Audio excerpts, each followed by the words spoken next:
Hi class, and by now probably most of you are enjoying your spring break, I hope, or at least having a little bit of some time, to catch up on work without lots of extra work being assigned to you.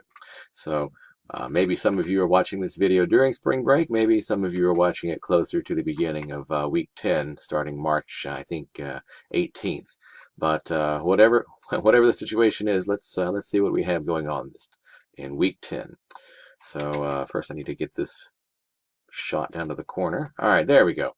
All right, so week 10, methods and results sections and quotations. And as for the comparative summary final draft, I have that listed in week 11, but let me talk about that a little bit. So here's the roadmap. Again, we have this list of the various things here, and just going through this list.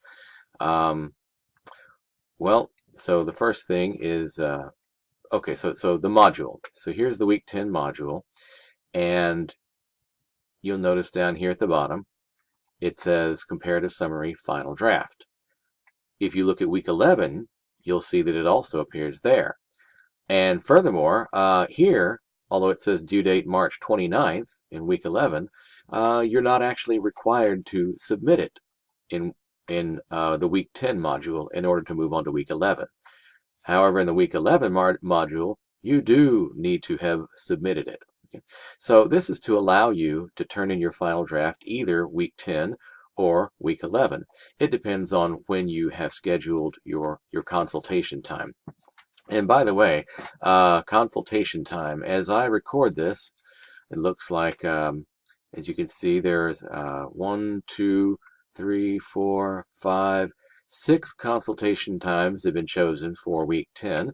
2 consultation times have been chosen for week 11. Now, there are 19 people in the class, and I have 3, 6, 7, 10, 11, 12, 13, 14, 15, 16, 17, 18, 19, 22 available slots. So there's a slot available. There's definitely a slot available for everyone, but you have to choose them.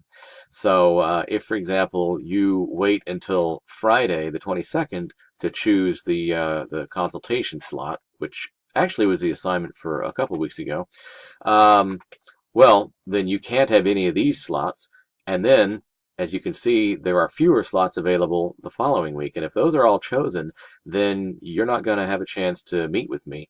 And if the annotated bibliographies are any result or any indication, if you don't meet with me, you're probably going to end up getting a lower grade on your final draft because there are some things that you won't know that we can go over in the consultation. So if you haven't chosen one yet, choose one as soon as possible.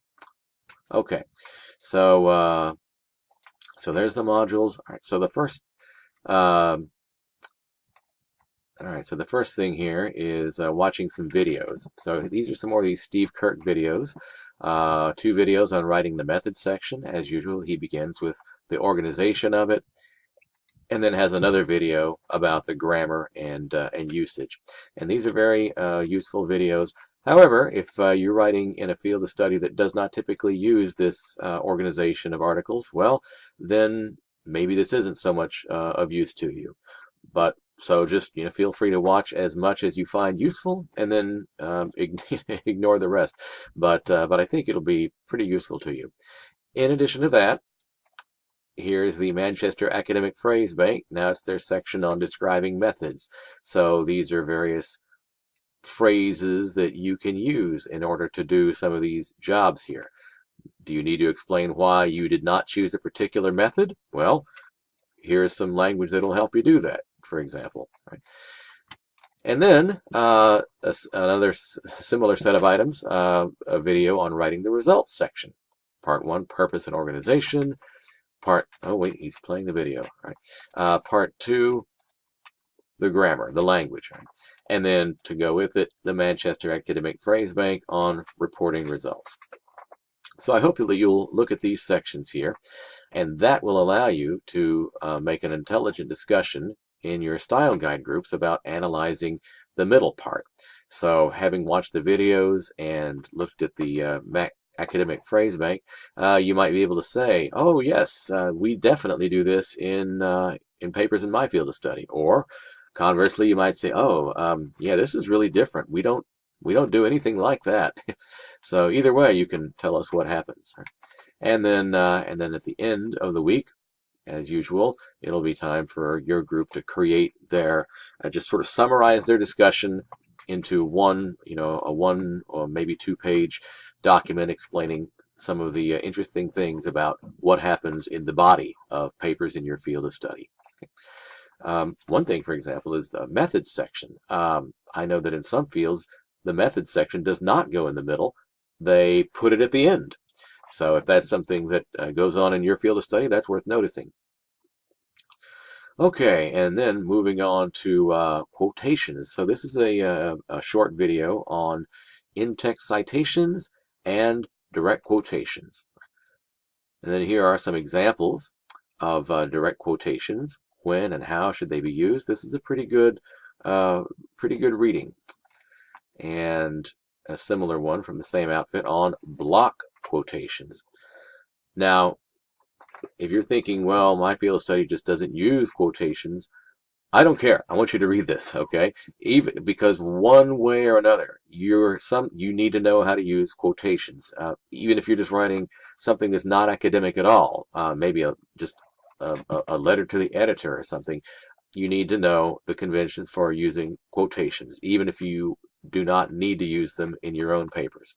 So read what it says here, and then in the discussion, identifying direct quotations. All right, so this is a style guide discussion.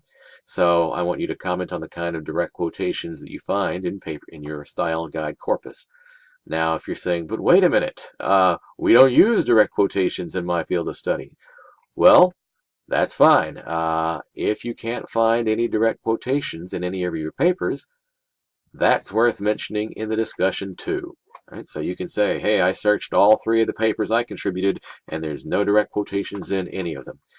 So you can do a hint. Yeah, you can use a Control F or a Command F to search for double quotation marks or single quotation marks to see what there is. And then if you don't find anything that way, then just look through that to see if there are some block quotations, which you can recognize by the white space around them. And then an assignment of using direct quotations on your own. Now, this is different because you'll notice that usually after I give you a style guide discussion, for example, analyzing the middle part, then you have to write up a style guide for that part. But I'm not doing that here because, first of all, there might not be that much to say if your field of study does not use a lot of direct quotations. And so instead, what I think I'm going to do is just have you comment on direct quotations in the final draft of the style guide, where you talk about in-text citations in general. And there you can talk about paraphrases and summary and direct quotations if it's relevant there. But for now, I want to make sure everybody leaves this class knowing how to use a direct quotation in a professional academic way.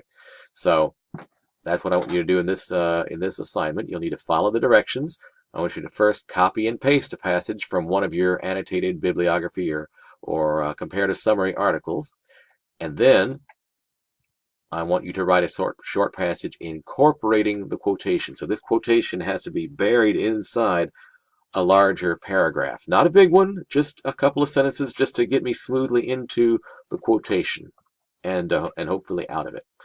All right. So, but you need to have both. I need to be able to see the original, and I need to see that original quotation embedded in something that you wrote so I can make sure you're not changing any of the words and things. Okay, moving on. Attend your comparative summary consultation group 1.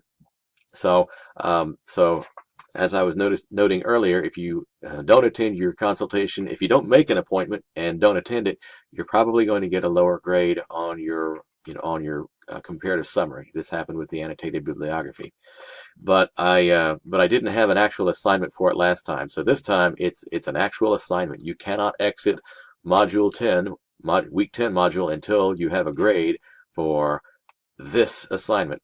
Now, but what if you have your assignment in Week 11? Well, that's fine. In Week 11, you'll see that in the module there, where is it?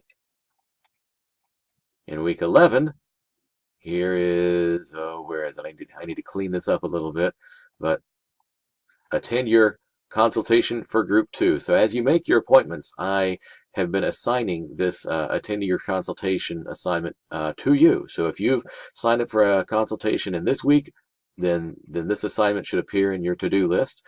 And for this week, then the group 2 assignment should appear in your to-do list. Right? So attend your consultation. Right? And then finally, actually, nothing. No, it's just the calendar here. So, all right. Well, I hope you are enjoying or have enjoyed whatever form of spring break you've gotten. I will continue to grade what comes in as it comes in. And if you have questions along the way, please send me an email or a text if you need a quicker answer. All right. Bye, everybody.